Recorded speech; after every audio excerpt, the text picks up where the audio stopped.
Cet homme en train de rassembler son troupeau s'appelle Temujin. Selon la légende, il serait le descendant du loup gris bleu, l'ancêtre mythologique des Mongols. Aujourd'hui encore, les nomades mongols racontent son histoire le soir dans leur yourte, au coin du feu, tandis qu'au dehors souffle le vent éternel qui balaie les steppes.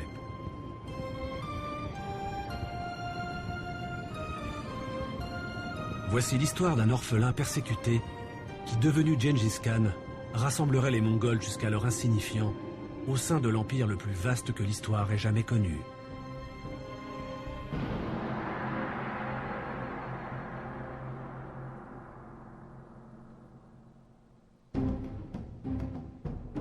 Gengis Khan, prince du vent, unifia les tribus nomades, révolutionna leur tactique de guerre et massacra des civilisations entières.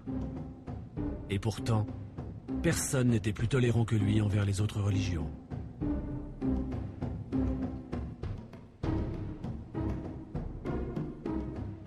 C'est lui qui introduit l'écriture en Mongolie et institua des lois au service de l'homme autant que de la nature, donnant ainsi naissance à une nation immense et remarquablement organisée.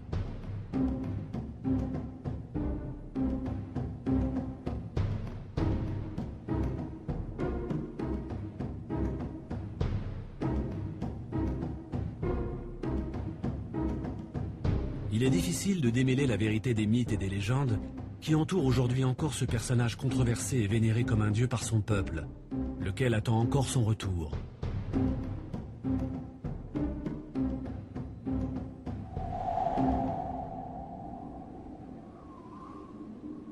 Le livre « L'histoire secrète des Mongols » est à Gengis Khan ce que l'Odyssée est à Ulysse. On peut y lire que Temujin vit le jour en 1162. Son père s'appelait Yezukei et sa mère, Oelune, était une princesse merkite. Leur vie était à la merci des terribles conditions climatiques des steppes. À l'âge de 6 ans, il fut soumis par ses parents à un redoutable rite initiatique.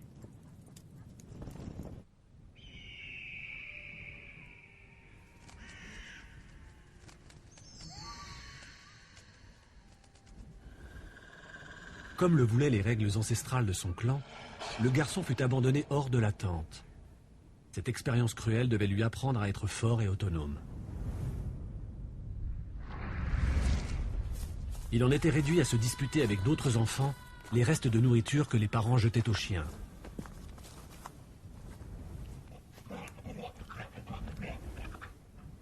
Au cours de ces mois passés hors de la yourte familiale, Temujin se distingua rapidement des autres enfants. Hors de question pour lui de se contenter des restes.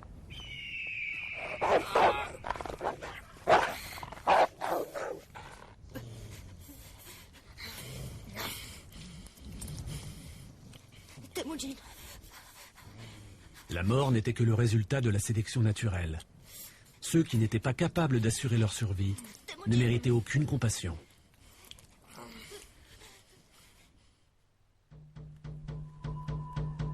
Les Mongols de religion animiste n'avaient pas de lieu de culte spécifique. Les dieux étaient partout, dans les montagnes, dans le feu, dans l'eau, dans le ciel qui dominait les majestueuses plaines. Les chamans régnaient sur ce monde magique comme les chefs sur leur tribu. Ils prédisaient l'avenir, guérissaient les malades et combattaient comme n'importe quel guerrier.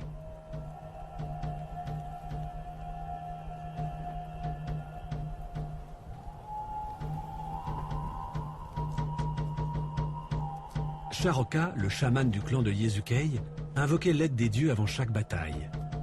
Les longs roulements de tambour, semblables à des grondements de tonnerre, attiraient et emprisonnaient les esprits, tandis que les roulements plus rapides créaient un état de transe qui vous faisait vous élever jusqu'aux sphères célestes, d'où l'on pouvait entendre la réponse des dieux.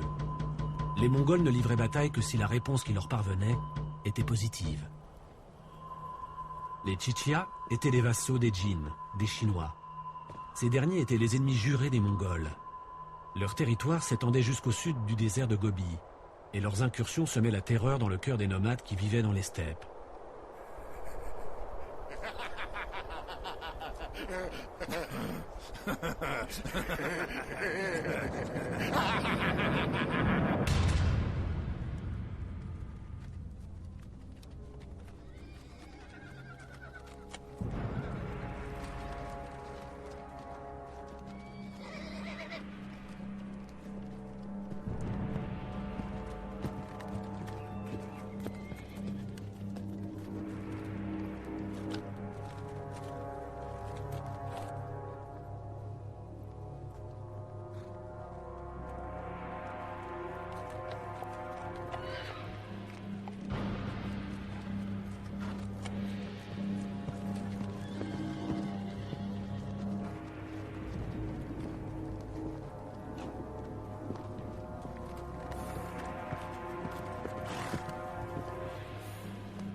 Temujin apprit rapidement que la guerre n'autorisait aucune faiblesse.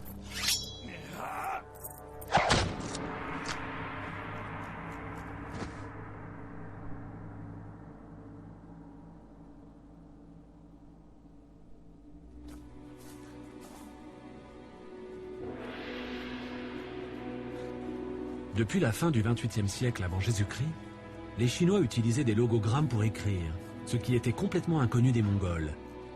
Chaque dessin représentait un mot, et en associant différents dessins, on obtenait des phrases que Charoka était capable de déchiffrer.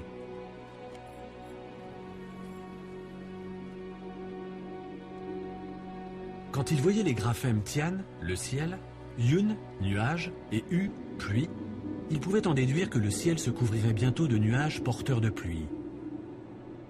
C'est Temujin, devenu Gengis Khan, qui introduirait l'écriture en Mongolie.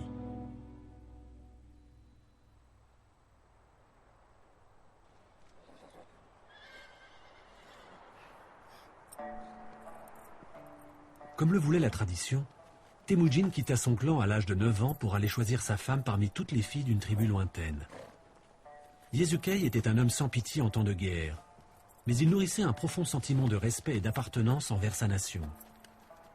Son rêve était d'unifier sous ses ordres les 2 millions de nomades qui étaient séparés en 30 tribus, dispersées sur un immense territoire. Le mariage de Temujin était un élément clé de ce plan.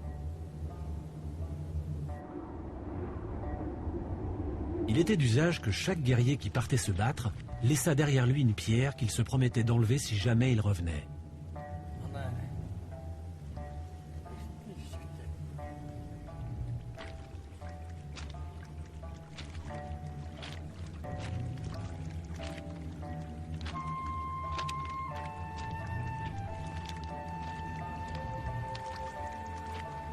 C'est ainsi que ces curieuses pyramides, ces ovoos, furent créés. Ces monuments à la mémoire de nombreux soldats inconnus qui jamais ne revinrent chez eux sont aujourd'hui encore honorés par les Mongols.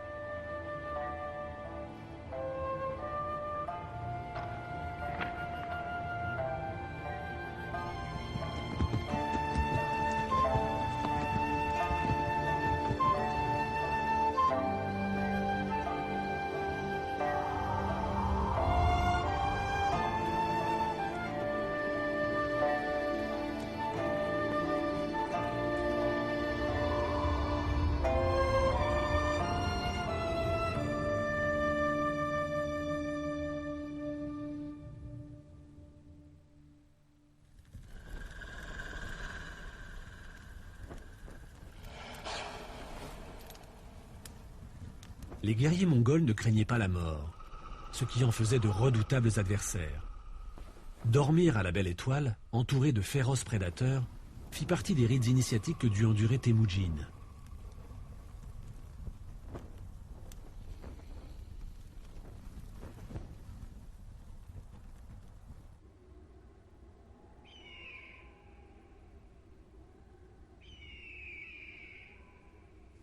Temujin était chargé de chasser le gibier, ce qu'il s'exerçait à faire comme s'il était assis sur un cheval au galop.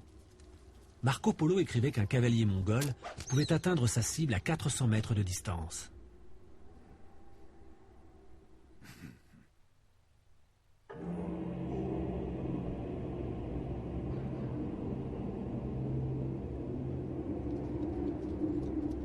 Au sud de ce gigantesque plateau mongolien, s'étalait un désert que les nomades avaient baptisé Gobi, c'est-à-dire Bol. Ce désert est un des endroits les plus inhospitaliers de la Terre. Au XIIIe siècle, des centaines de caravanes franchissaient le désert de Gobi en empruntant la route de la soie, cette route commerciale de 15 000 km de long qui reliait l'Europe à l'Asie centrale et à la Chine. Ces caravanes étaient donc chargées de biens, mais aussi de merveilleuses histoires de ces mondes si éloignés, de coutumes et de religions si différentes qu'elles échauffaient les esprits et la convoitise des peuples de la steppe. Avoir la main mise sur la route de la soie permettrait de s'assurer une immense source de richesses et de trésors venant d'au-delà de la Grande Muraille de Chine.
Les Mongols étaient réputés pour leur frugalité, et les peuples voisins, impressionnés, voyaient en eux d'invincibles surhommes.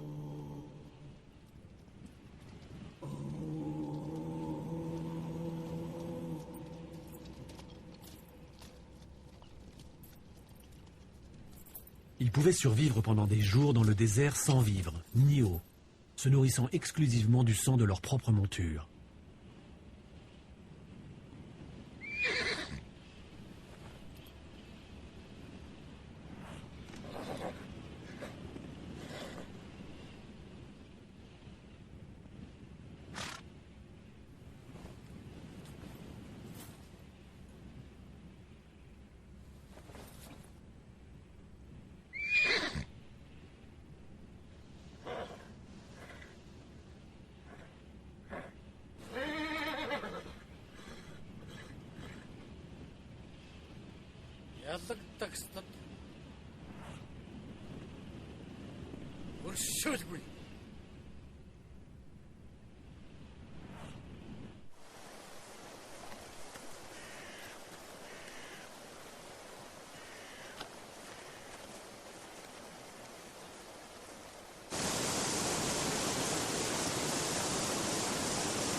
Derrière le désert de Gobi s'étendait l'immense territoire des Ongira, formé de vastes plaines fertiles qui allaient jusqu'à la Chine.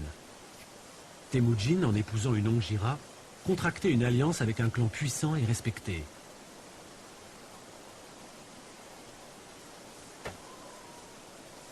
L'Asie centrale était comparable à un vaste océan, dont les vagues étaient les peuples nomades qui arpentaient ces terres sans fin.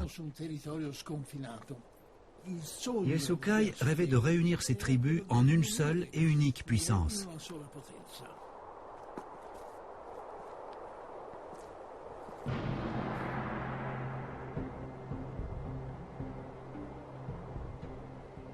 L'unification des Mongols et leur identification avec le vent étaient des concepts fondamentaux que Yusuke tâchait de graver dans l'esprit de Temujin.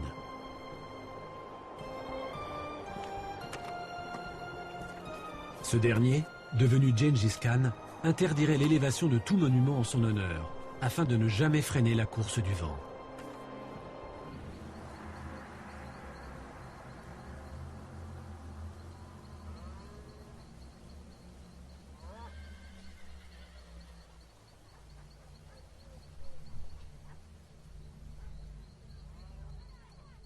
Les Ongira installaient leur camp d'été le long des fleuves, dans des endroits propices à l'élevage des chevaux, ou plutôt à l'élevage de l'infime partie des 6 millions de chevaux sauvages qui peuplaient les prairies.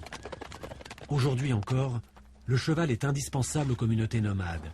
Il s'agit de leur principal moyen de transport et de leur principal apport en lait et en viande, base de toute alimentation mongole.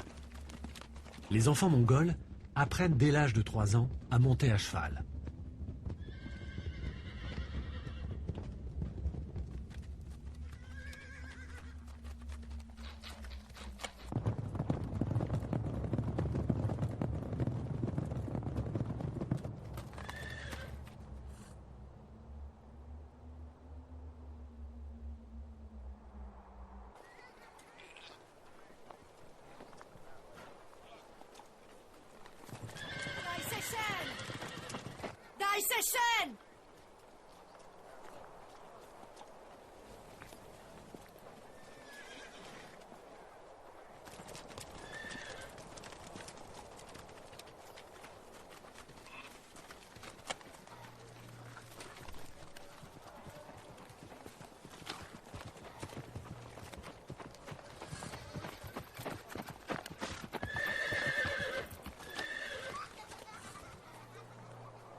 Ainsi que le voulait la tradition, une immense fête fut donnée en l'honneur de Temujin. On lui servit du mouton et du kumis, une boisson légèrement enivrante obtenue à partir de lait de cheval fermenté.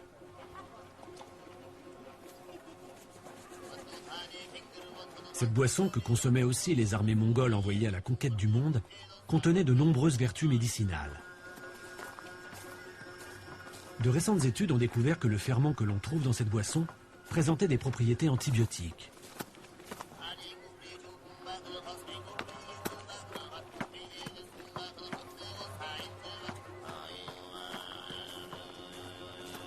Mais aucune fête mongole ne serait réussie sans une démonstration de chant oumi, une technique unique au monde.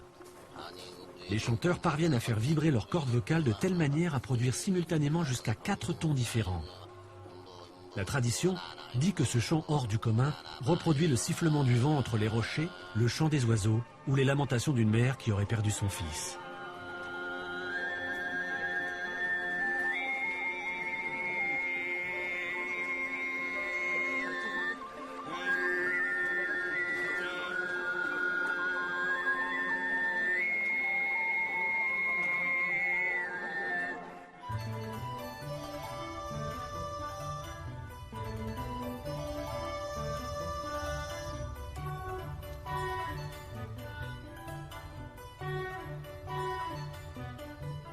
C'est au cours de cette fête que Temujin choisit de prendre pour femme la jeune Borté. Selon une coutume très répandue chez les Mongols, il aurait dû vivre avec les parents de sa future femme. Mais le sort en décida autrement.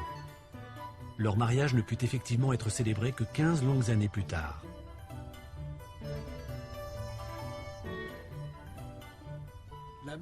La vie de Temujin allait prendre une nouvelle tournure.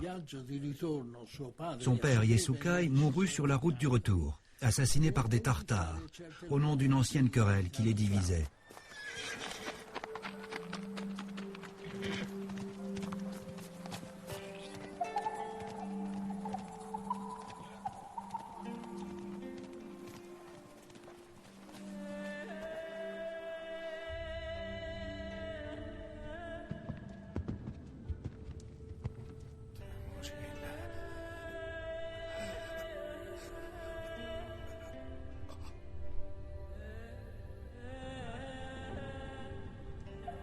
Yezukei s'éteignit sans avoir pu revoir son fils.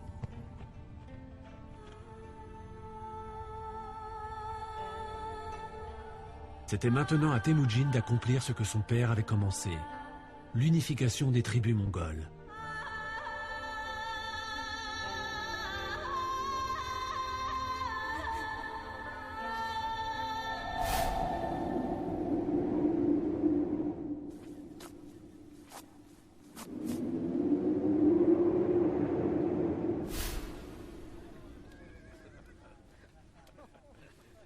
Mais la tâche s'annonçait ardue.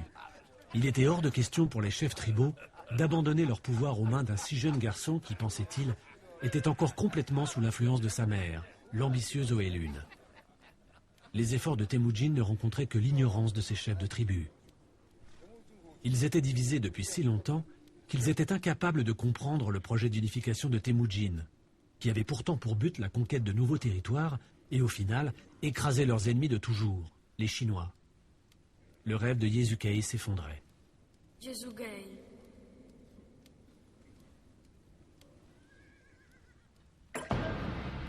Dans le chaos qui s'ensuivit, émergea la figure de Targutai, le chef de la tribu Taichiut. Il était bien décidé à prendre la place de Yezukei et à se dégager de l'emprise de sa veuve. Pour Temujin s'annonçait une période incertaine qui changerait sa vie à jamais.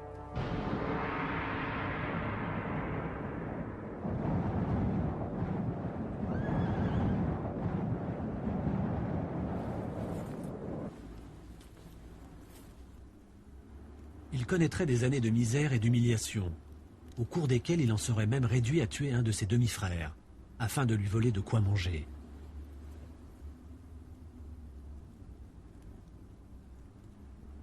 Mais Oelune était solide comme un roc, et Temujin un garçon courageux et têtu. Ils se jurèrent de prendre leur revanche. Les 10 années qui suivirent furent capitales pour Temujin. Il s'attaqua aux Taichiut en commençant par voler leurs chevaux, leurs armes, leurs tentes et tout ce qu'il pouvait voler. Il offrait ensuite son butin à son clan et à ses alliés, se forgeant ainsi de nouvelles amitiés. À chaque fois, cela rendait Targutai, le chef des Taichiut, un peu plus furieux. Il finit par capturer le jeune homme.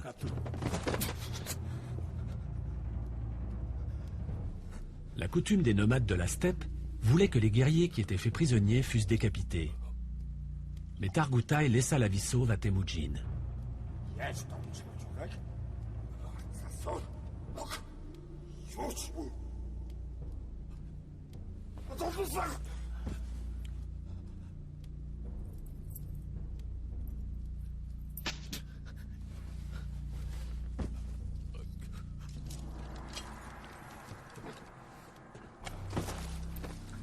Au lieu de cela, il lui infligea le supplice du carcan et l'exposa aux yeux de tout son peuple comme preuve de sa puissance.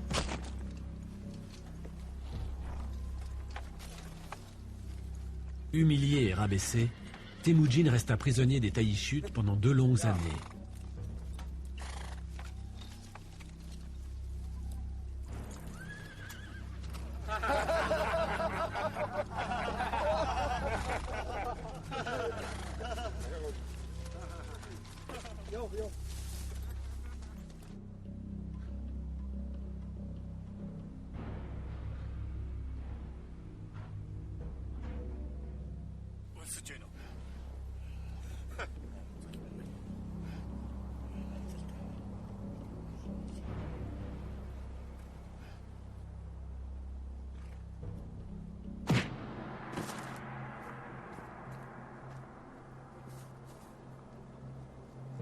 Mais grâce à une ruse, Temujin réussit à s'enfuir et rejoignit sa mère.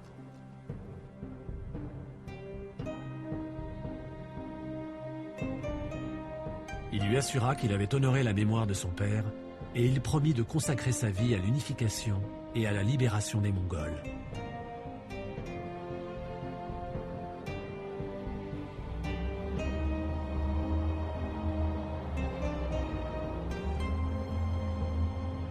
Cette promesse coûterait la vie à 10 millions d'hommes et de femmes et réduirait à néant de nombreuses civilisations antiques.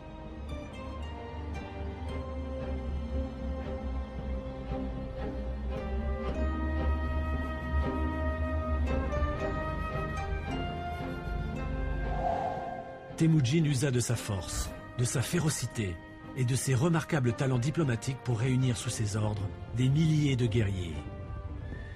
Il distribuait des chevaux et des vivres à ceux qui n'en avaient pas, et mettait à feu et à sang les villages qui s'opposaient à lui. Dans l'histoire secrète des Mongols, le livre qui retrace sa vie, on peut lire qu'à l'âge de 20 ans, Temujin s'était allié les services de 13 000 guerriers aussi fidèles qu'impitoyables. Cela ne représentait cependant qu'un tiers des forces dont disposait Targoutai. Mais cela n'empêcha pas Temujin de prendre sa revanche.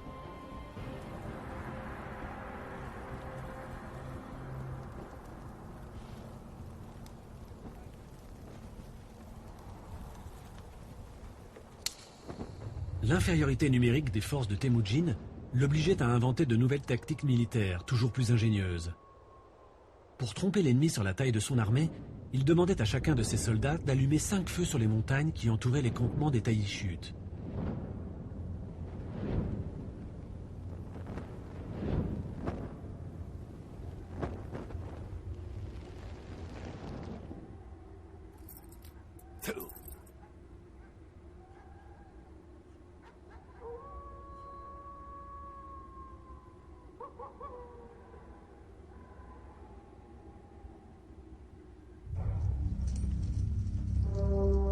En 1182, Temujin, à seulement 20 ans, affronta Targoutai. Cette bataille, qui eut lieu dans la vallée des 70 marécages, allait définitivement changer le destin des Mongols. Les Taïchutes comptaient 40 000 hommes, les Mongols 13 000.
Temujin tua Targutaï. L'affrontement s'acheva dans un bain de sang. À l'issue des batailles qui opposaient les clans, les guerriers vaincus étaient en général faits esclaves, et les chefs libérés en échange d'une rançon. Mais Temujin se devait d'intimider ceux qui doutaient de son autorité légale en tant que successeur de Yezukei. Il ordonna que rien ne reste des Taïchutes, et il les raya de la surface de la terre.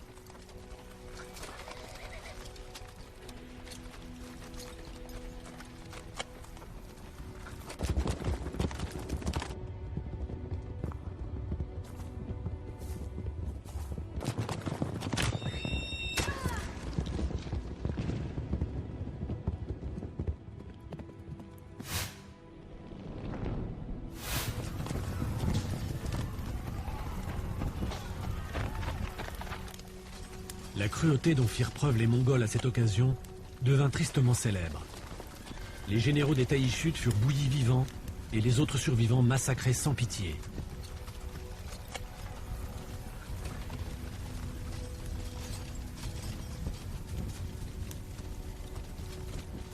Seuls les enfants dont la taille ne dépassait pas celle d'une roue de chariot étaient épargnés. Leur trop jeune âge les empêcherait de se souvenir du nom des Taïchutes. Temujin fit recouvrir d'argent le crâne de Targutaï. Ce calice macabre serait connu sous le nom de Kourou de Gengis Khan. La puissance des Mongols était principalement due à leurs chevaux. Mais ils fabriquaient aussi, dans des laboratoires secrets, des flèches sifflantes. La pointe de ces flèches produisait un bruit étrange grâce à de petites perforations. Elles avaient un effet psychologique dévastateur sur leurs adversaires.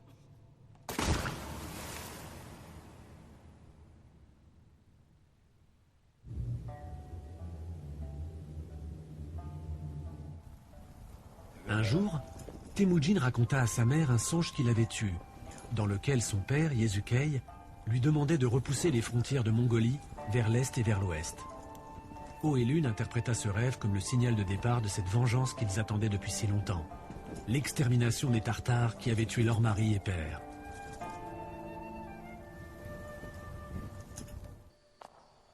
De nombreux experts s'accordent à dire que les tactiques de guerre employées par Temujin prenaient exemple sur son ancêtre légendaire, le loup. De fait, les Mongols avaient développé des stratégies d'attaque similaires à celles des loups et des chiens sauvages. Contre les Tartares, Temujin employa la stratégie dite de la bataille du chien. Les soldats étaient disposés en forme d'arc. À son ordre, ses hommes les plus rapides devaient galoper vers leurs adversaires, les attaquer, puis feindre de battre en retraite. Les ennemis les poursuivaient ensuite des jours durant, pendant lesquels ils fatiguaient leurs chevaux et épuisaient leurs vivres. Puis soudain, les Mongols faisaient volte-face, les encerclaient et tendaient une embuscade à des ennemis à présent épuisés, comme une meute de loups aurait attaqué un troupeau de moutons.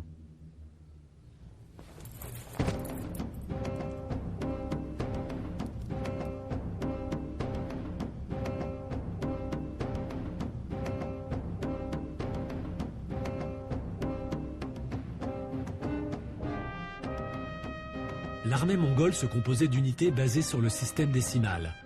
La plus petite unité, l'Arban, comptait 10 guerriers. 10 Arban, soit 100 guerriers, formaient un Jagun. Chaque Jagun était capable de fondre sur l'ennemi en quelques instants, simplement en suivant les ordres transmis par les étendards.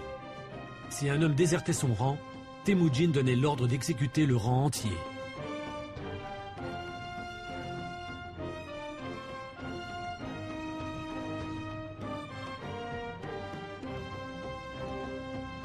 Jagun formait un Mingan, composé d'un millier de guerriers, et 10 Mingan donnaient un Tumen, soit 10 000 guerriers, tous évoluant en parfaite synchronisation. Temujin utilisait souvent des sortes de mannequins faits de paille et de toile qu'il faisait attacher aux selles des chevaux afin de gonfler les rangs de son armée.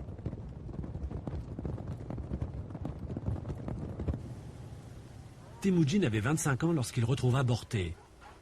Elle devint son épouse royale, et leur fils hériterait de la totalité de son royaume. Temujin eut aussi quelques 500 concubines qui lui donnèrent plusieurs centaines d'enfants.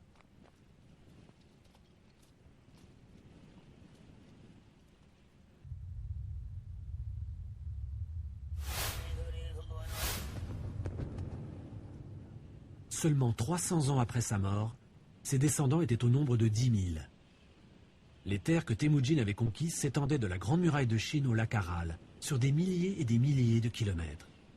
Il fallait 6 mois pour traverser son royaume d'un bout à l'autre.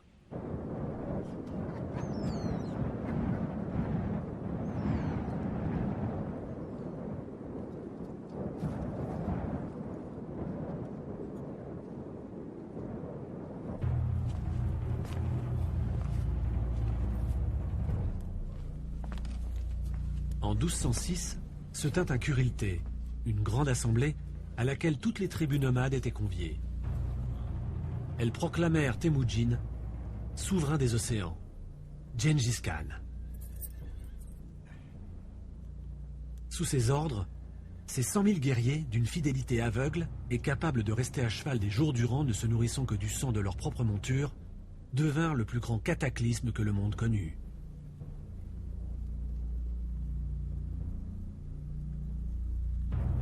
Il les surnomma les Mongols célestes.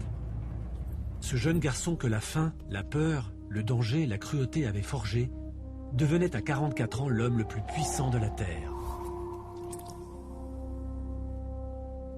Le seigneur d'un empire 4 fois plus grand que celui d'Alexandre et 2 fois plus vaste que l'empire romain.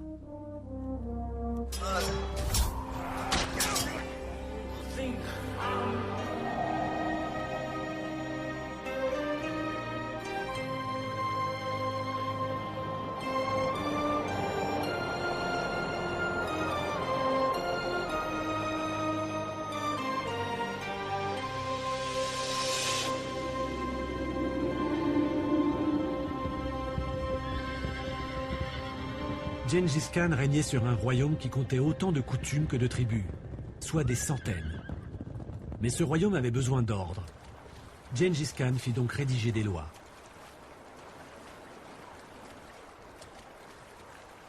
À l'issue d'un siège, Gengis Khan laissait toujours la vie sauve aux intellectuels, afin qu'ils puissent apprendre à son peuple à lire et à écrire.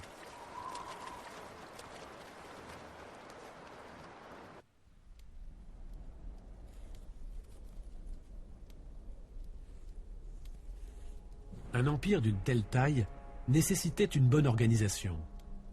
Gengis Khan créa le Yassa, un code juridique assez strict auquel tous ses sujets, des plus humbles aux plus puissants, devaient se soumettre, sans privilège aucun.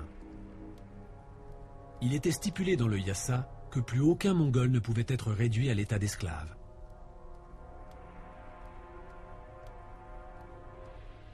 Le cannibalisme n'était légitime qu'en cas de famine ou de siège.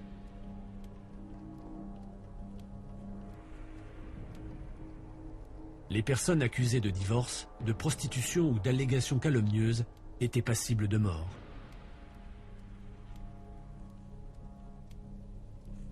Il était interdit d'uriner sur des cendres, ainsi que de se laver dans l'eau sacrée des fleuves.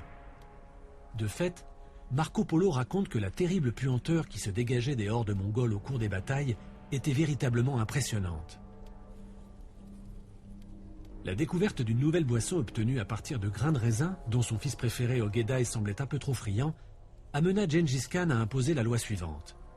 Il était interdit de se saouler plus de 3 fois par mois, 2 fois par mois étant plus raisonnable, 1 fois par mois recommandé, l'idéal étant de ne jamais être saoul. Mais il était conscient que c'était peut-être trop demandé à ses hommes.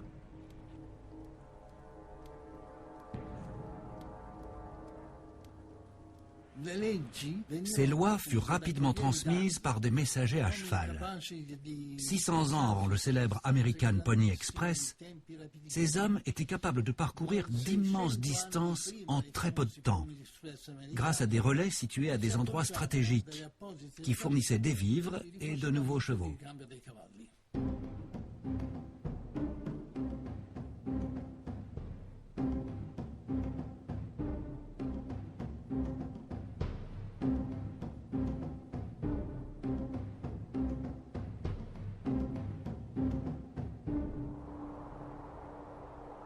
Après une brève période de répit, toute l'attention de Gengis Khan se porta sur les Chinois, ses ennemis de toujours.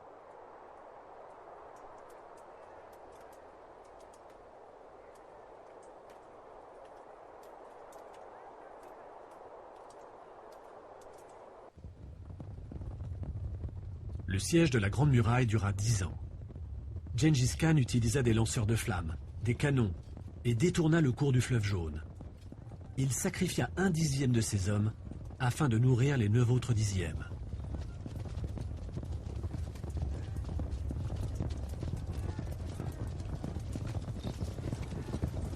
Il employa même des armes bactériologiques en catapultant des souris atteintes de peste aux assiégés.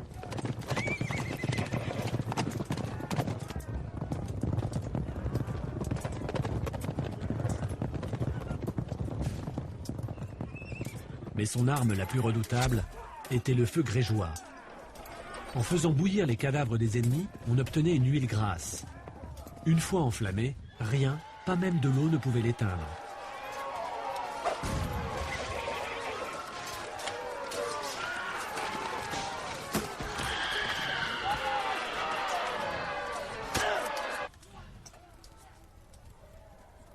En échange de leur vie, les Chinois proposèrent aux Mongols de leur payer une taxe sur tout ce qu'ils produisaient. Et Gengis Khan, homme pragmatique s'il en était, accepta.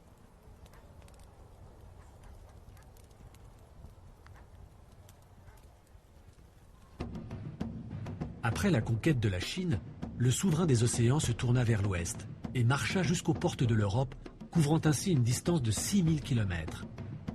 Les villes de Bukhara et Samarcande tombèrent. L'Afghanistan aussi. Les Mongols faisaient preuve d'une férocité jamais vue auparavant, qui était devenue une véritable arme de guerre psychologique. La destruction systématique des terres cultivées faisait partie d'une politique linéaire implacable. Les steppes étaient le seul habitat véritablement compris et maîtrisé par les Mongols. Ils avaient donc décidé que leur territoire serait intégralement recouvert de steppes. La panique s'empara de l'Europe. Plusieurs moines qui avaient côtoyé de près les Mongols en faisaient des récits horrifiants. L'un d'eux racontait « Ce ne sont que des hordes d'assassins barbares qui déciment des peuples entiers et éteignent toute trace de civilisation. Ce sont les alliés de l'Antéchrist venus de nulle part pour punir l'homme de ses péchés. » Voici ce qu'écrivait 150 ans plus tard William de Rubruck, envoyé en mission en Mongolie par Louis XIV, roi de France.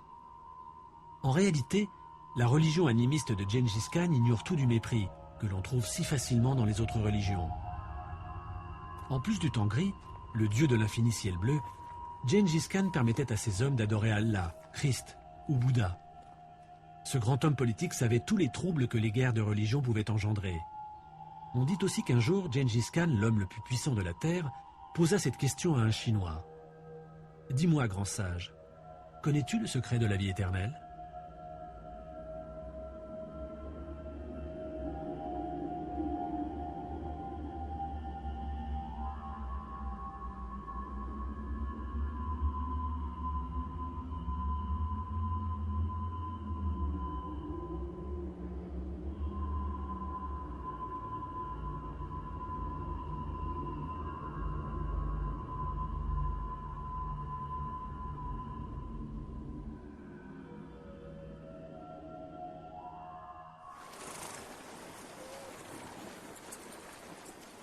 Quand Gengis Khan eut atteint l'âge de 63 ans, il intima à son armée l'ordre de s'arrêter. Il aurait tout à fait pu conquérir l'Europe, mais il préféra passer le reste de sa vie à assurer la sécurité de son immense empire.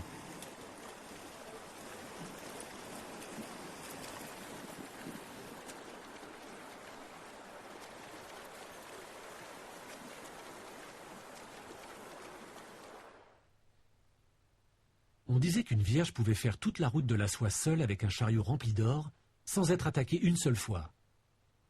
Jean de Piancarpino, un franciscain qui s'était rendu en Mongolie, écrivait « Les Mongols ne connaissent ni guerre, ni tourmente, ni blessures, pillards et voleurs leur sont étrangers. » Mais à l'âge de 65 ans, l'empereur du monde tomba de son cheval. Et ironie du sort, c'est un loup, le messager du dieu Tangri, qui avait effrayé sa monture.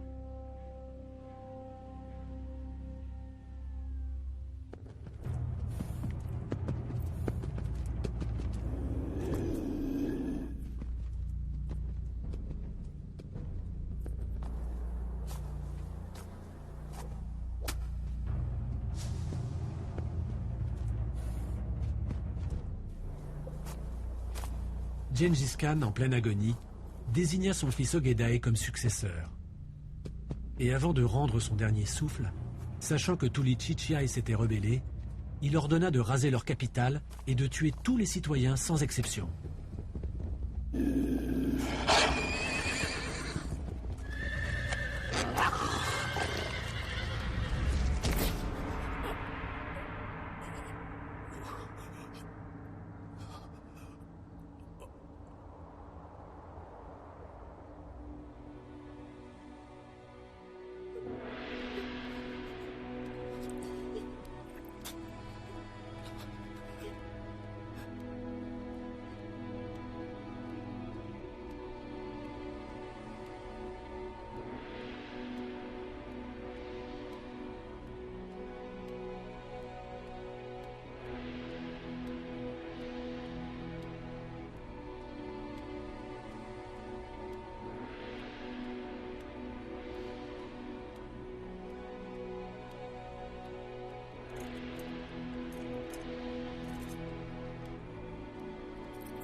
Les Mongols poursuivirent leur avancée sous le règne d'Ogedai, et l'Empire finit par englober toute l'Asie et une partie de l'Europe jusqu'aux côtes adriatiques.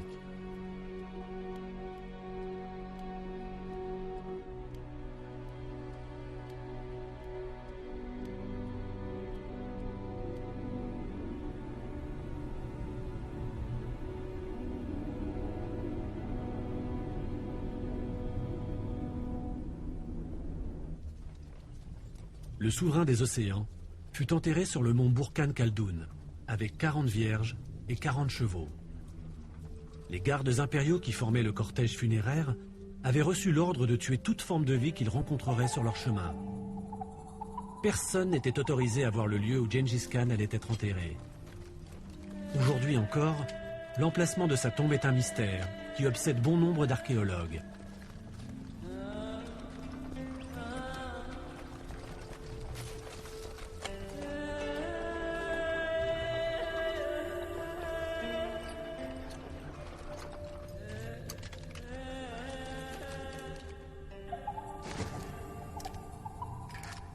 Le peuple de Gengis Khan lui était si dévoué que des milliers d'hommes et de femmes se jetaient devant les gardes, persuadés qu'en mourant par leur épée, ils obtiendraient l'honneur de monter vers les pâtures éternelles aux côtés de leur roi.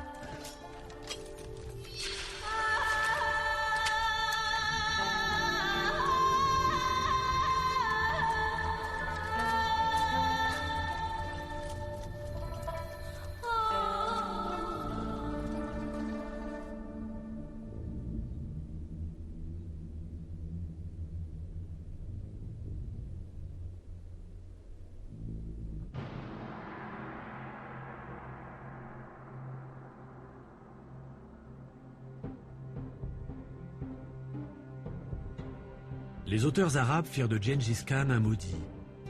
Les chroniqueurs européens voyaient en lui le chef d'une race damnée faite de démons cannibales, de monstres assoiffés de sang que la colère et la fureur aveuglaient.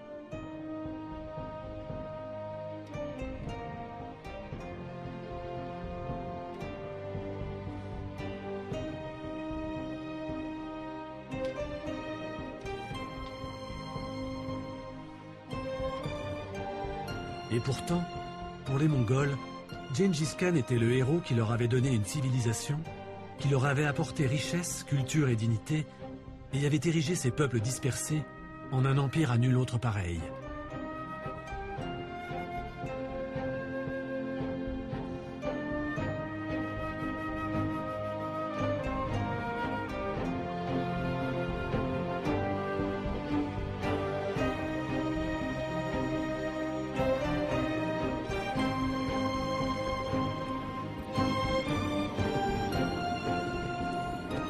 Gengis Khan n'est plus, mais son esprit est toujours présent dans les vents qui parcourent la steppe, ce territoire infini où un jeune garçon issu d'une modeste famille de nomades avait fondé une nation où les citoyens de toute race, de toute classe et de toute religion vivraient pour toujours dans la paix et l'harmonie.